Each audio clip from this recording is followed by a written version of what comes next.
I do solemnly swear that I will faithfully fulfill my duties as President of the Philippines.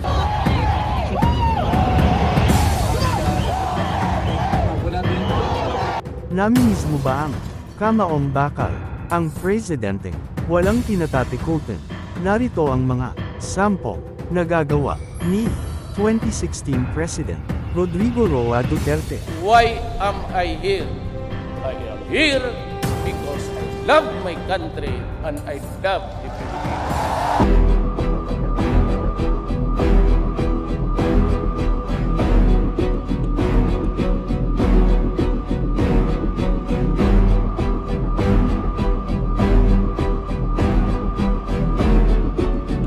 Number 10.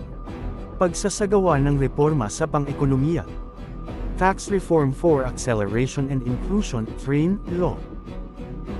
Isinulong ni Duterte ang TRAIN Law upang baguhin ang sistema ng buwis sa Pilipinas at mapalakas ang koleksyon ng buwis para sa mga pangunahing proyekto ng pamahalaan at serbisyo sa publiko. Ease of Doing Business Act. Nilagdaan ni Duterte ang Ease of Doing Business Act upang mapabilis at mapadali ang proseso ng pagtatayo ng negosyo sa Pilipinas at mapalakas ang kumpiyansa ng mga negosyante. Infrastructure Development. Isinulong ni Duterte ang BUild program upang magtayo ng mga kritikal na infrastruktura tulad ng mga kalsada, tulay, paliparan, at mga proyektong pang-enerhiya upang mapalakas ang kalakalang lokal at dayuhang investasyon. Agricultural Reforms. Nagpatupad si Duterte ng mga programa at proyekto upang suportahan ang sektor ng agrikultura. Kabilang ang pagbibigay ng subsidiya at tulong sa mga magsasaka, pagsasaayos ng mga irigasyon, at pagpapalakas ng food security ng bansa. Foreign Investment Liberalization. Binuksan ni Duterte ang bansa sa higit pang dayuhang investasyon sa pamamagitan ng pagpapalawak ng listahan ng mga negosyo at industriya na bukas sa dayuhang pag-aari. War on Corruption. Hinimok ni Duterte ang pagsasagawa ng mga hakbang laban sa korupsyon sa gobyerno upang mapanatili ang integridad ng ekonomiya at palakasin ang kumpiyansa ng mga mamamayan at dayuhang investor. Ang mga hakbang na ito ay ilan lamang sa mga ginawa ni Duterte upang mapalakas at mapaunlad ang ekonomiya ng Pilipinas sa kanyang termino.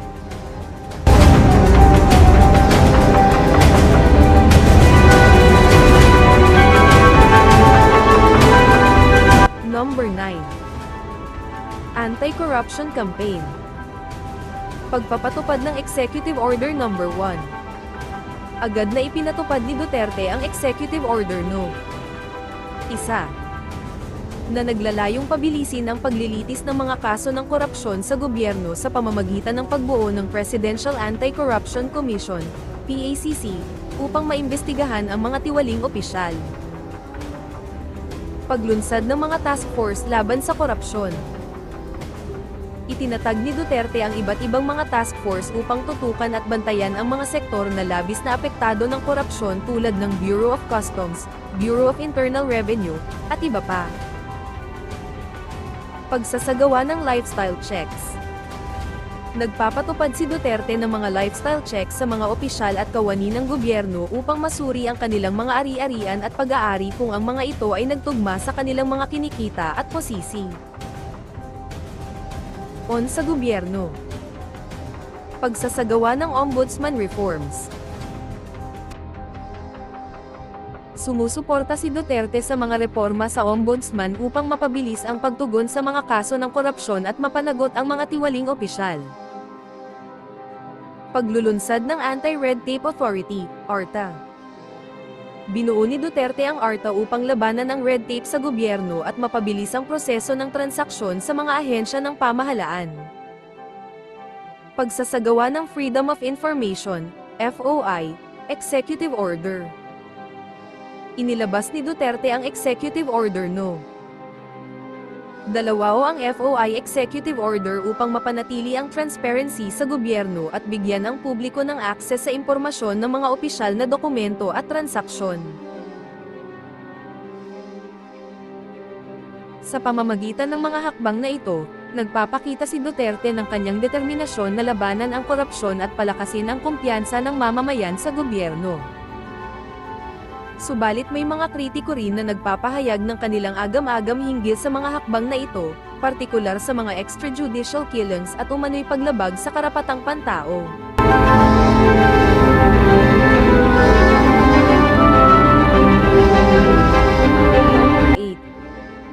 Disaster Response and Resilience. Sa aspeto ng disaster response at resilience, ilan sa mga hakbang na isinagawa ni Duterte ay kinabibilangan ng pagpapalakas ng mga kagamitan at kakayahan. Naglaan ng pondo para sa modernisasyon at pagpapalakas ng mga kagamitan at kakayahan ng mga ahensya ng gobyerno tulad ng National Disaster Risk Reduction and Management Council, NDRRMC, upang mas mapabilis at mas maging epektibo ang pagtugon sa mga kalamidad. Pagbuo ng malawakang sistema ng early warning.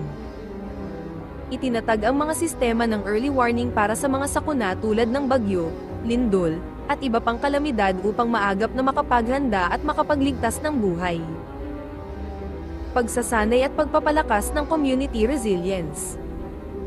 Isinagawa ang mga pagsasanay at pagpapalakas ng kapasidad sa mga komunidad upang maging handa at matatag sa panahon ng kalamidad. Pagpapalakas ng local government units, LGUs. Pinatibay ang kapasidad ng mga lokal na pamahalaan upang mas maging epektibo sa pagtugon sa mga kalamidad sa kanilang mga nasasakupan. Pagsasagawa ng relief operations.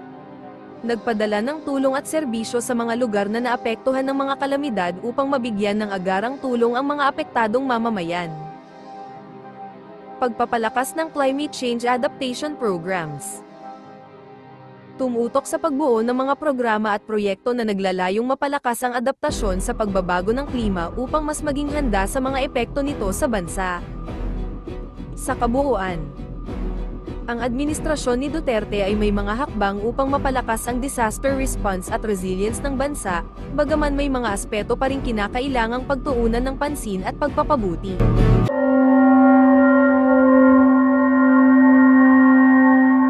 Number 7. Free Tuition Law.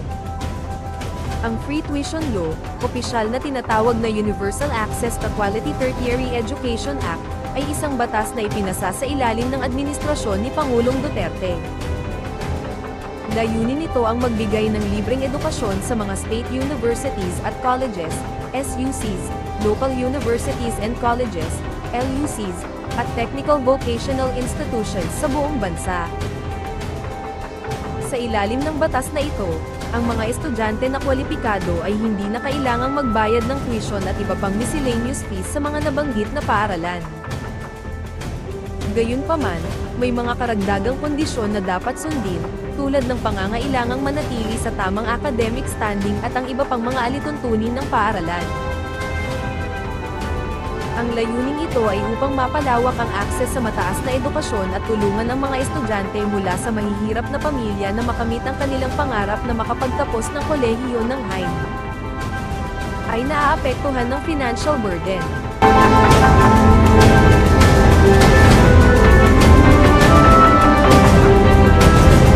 Number 6. Expanded Pantawid Pamilyang Pilipino Program of 4Pays. Sa panahon ng administrasyon ni Pangulong Duterte, ang Expanded Pantawid Pamilyang Pilipino Program, 4Pays, ay patuloy na pinatibay at pinalawak. Ang 4Pays ay naglalayong magbigay ng tulong pinansyal sa pinakamahihirap na pamilya sa bansa sa pamamagitan ng mga kondisyonal na cash transfers. Ito ay may kasamang mga kondisyon tulad ng regular na pagdalo sa mga health at nutrition sessions, pagpapabakuna ng mga bata, at pagpapatupad ng regular na pagsusulit sa eskwelahan para sa mga bata sa household. Sa ilalim ng administrasyon ni Duterte, ang 4 PETA Seconds ay pinalawak upang masaklo ang mas maraming mahihirap na pamilya sa buong bansa. Layunin nito na mapalakas ang kalusugan at edukasyon ng mga benepisyaryo, pati na rin ang mabawasan ang kahirapan sa pamamagitan ng mga programa at serbisyong pangkabuhayan.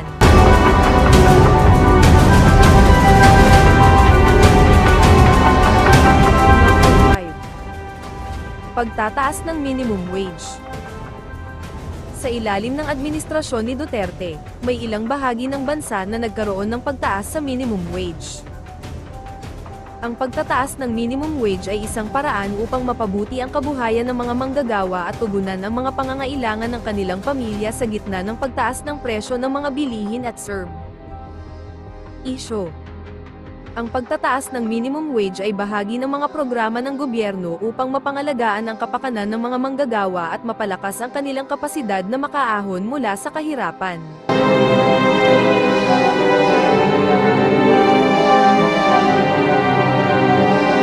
Number 4. Pagpapalakas ng relasyon sa iba't ibang bansa. Pagpapalakas ni Duterte ng relasyon sa ibang bansa ay isa sa mga pangunahing aspeto ng kanyang administrasyon.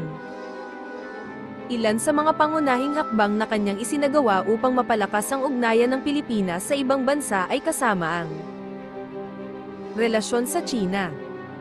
Duterte ay nagpakita ng interes sa pagpapalakas ng ugnayan sa China sa kabila ng mga isyu sa teritoryo tulad ng West Philippine Sea.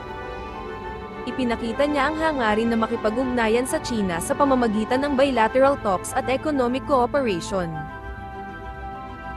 Relasyon sa Estados Unidos. Bagamat may mga pagtutol sa ilang pulisya ng Estados Unidos, tulad ng human rights issues, nananatiling mahalaga ang ugnayan ng Pilipinas sa kanilang pinakamalaking alay. Duterte ay nagpahayag ng pakikipagtulungan sa ilalim ng Administrasyong Biden.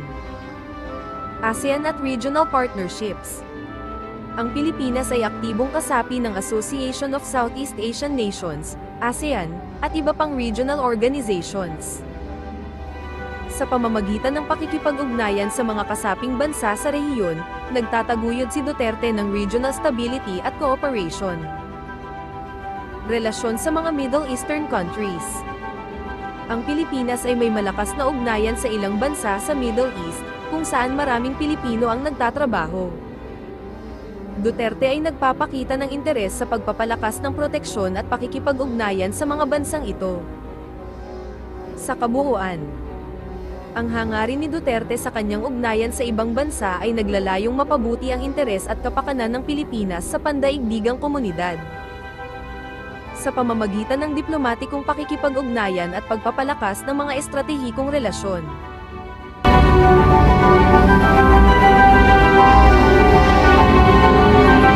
Number 3. Pagtataguyod ng death penalty. Ang pagsusulong ni Duterte ng death penalty ay isa sa mga kontrobersyal na aspeto ng kanyang administrasyon. Siya ay aktibong sumusuporta sa pagbabalik ng parusang kamatayan sa Pilipinas para sa mga tiyak na krimen, partikular na sa mga may kinalaman sa ilegal na droga at malalang krimen laban sa lipunan.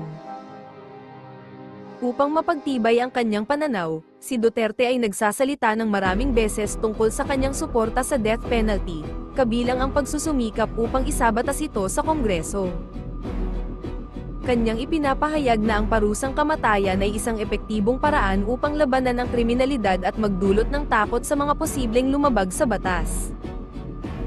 Gayunpaman, ang pagbabalik ng death penalty ay patuloy na pinag-uusapan at pinagtatalunan sa Pilipinas. At may mga grupo at individual na laban dito dahil sa mga alalahanin sa human rights at posibleng pagkakamali sa hustisya. Sa makatuwid, ang pagtataguyod ni Duterte ng death penalty ay nagiging kontrobersyal at patuloy na pinag-uusapan sa lipunan at sa larangan ng politika. Number 2. Build, build, build, build. Ang Build, Build, Build program ni Duterte ay isang malawakang proyektong pang-imprastruktura na layuning mapalakas ang ekonomiya ng Pilipinas sa pamamagitan ng pagtatayo ng mga kalsada, tulay, paliparan, tren, at iba pang mga infrastrukturang pang-ekonomiya. Layunin nito na mapaunlad ang transportasyon, komunikasyon, at iba pang sektor ng infrastruktura upang mapaigting ang pag-unlad ng bansa at mapabuti ang kalidad ng buhay ng mga Pilipino. Ang programa ay naglalayong magbigay ng trabaho, mapabuti ang kaayusan ng trapiko, at magdulot ng mas mabilis na pag-unlad sa mga probinsya at rehiyon sa Pilipinas. Ilan sa mga proyektong kasama sa Build, Build ay ang pagpapalawak ng mga pangunahing kalsada, modernisasyon ng mga paliparan, pagpapalakas ng railway system, at iba pang mga infrastrukturang pang-ekonomiya. Bagaman may ilang mga pagpuna at kritisismo hinggil sa pagpapatupad at pagpili ng proyekto sa ilalim ng programa, patuloy pa rin itong isinasagawa ng administrasyon ni Duterte sa pag-asam na mapalakas ang ekonomiya ng bansa at mapagbuti ang buhay ng mga Pilipino.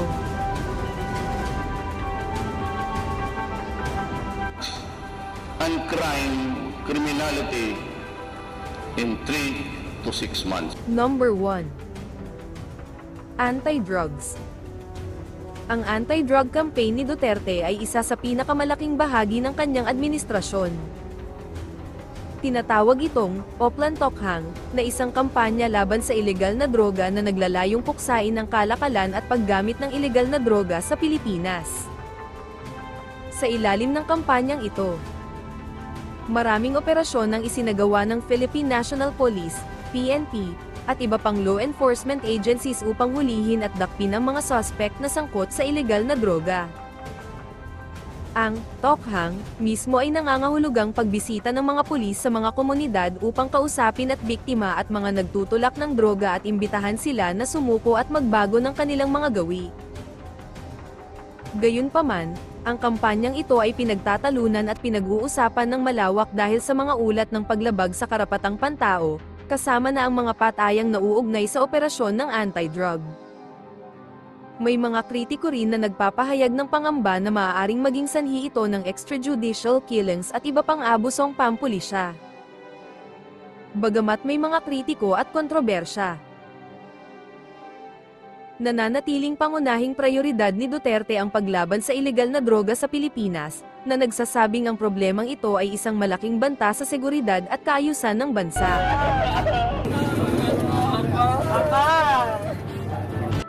Why am I here? I am here because I love my country and I love the Philippines.